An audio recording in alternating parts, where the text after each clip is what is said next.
Assalamualaikum warahmatullahi wabarakatuh. Perkenalkan, nama saya Sarul Romadoni dari kelas 12 IPS 4. Di sini saya akan mempresentasikan tentang mitigasi bencana, yaitu bencana banjir. Di sini saya menggambar banjir. Pertama-tama saya akan menjelaskan apa itu banjir.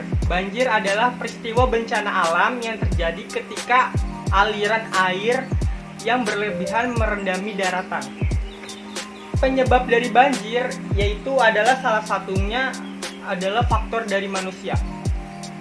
Yang faktor-faktornya yaitu membuang sampah sembarangan, terus kita menebang pohon-pohon atau menebang hutan secara berlebihan yang akan mengakibatkan kurangnya resapan-resapan buat air. Jadi air nanti tidak akan masuk. Biasanya kan pohon-pohon itu berfungsi sebagai peresapan air.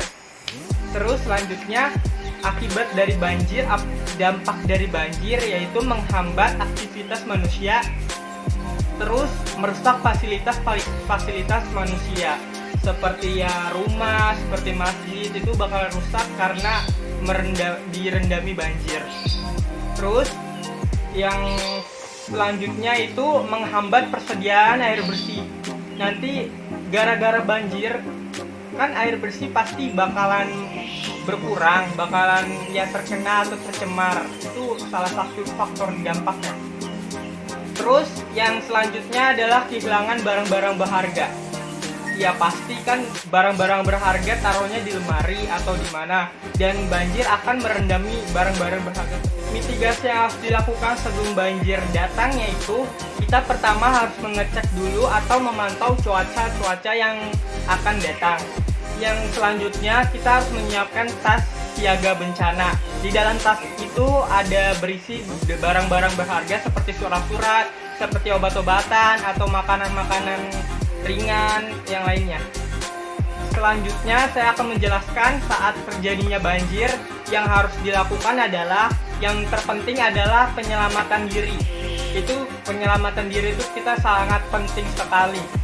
Karena apa? Kita kalau misalnya sudah terendam banjir, kita akan kehilangan nafas dan akan menyebabkan kematian.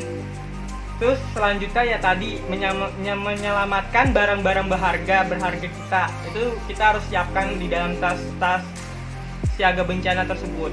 Terus selanjutnya kita harus pergi ke tempat yang lebih tinggi. Misalnya di daerah kita terjadi banjir, kita harus berpergi atau mendatangi ke tempat yang lebih tinggi lagi.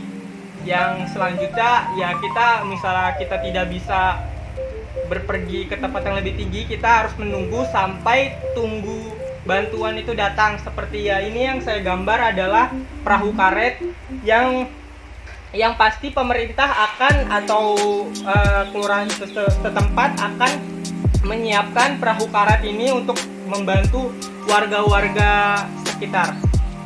Terus selanjutnya mitigasi setelah banjir yaitu kita harus menanam pohon-pohon, kita harus menjaga lingkungan sekitar, membuat bioporik di kalangan rumah, kita harus gotong royong membersihkan selokan dan sungai-sungai. Kita harus membersihkan supaya tidak terjadi banjir. Kita harus membuat selokan supaya air itu akan masuk ke dalam selokan tersebut. Dan yang terakhir, kenapa saya memilih banjir ini? Karena di sekitar saya masih ada terjadi banjir yang dimana di Jakarta itu, yang kalian atau ibu tahu, di Jakarta itu sering banget terjadi banjir yang mengakibatkan banyak peristiwa banjir. Sekian dari saya, kurang lebihnya mohon maaf. Wassalamualaikum warahmatullahi wabarakatuh.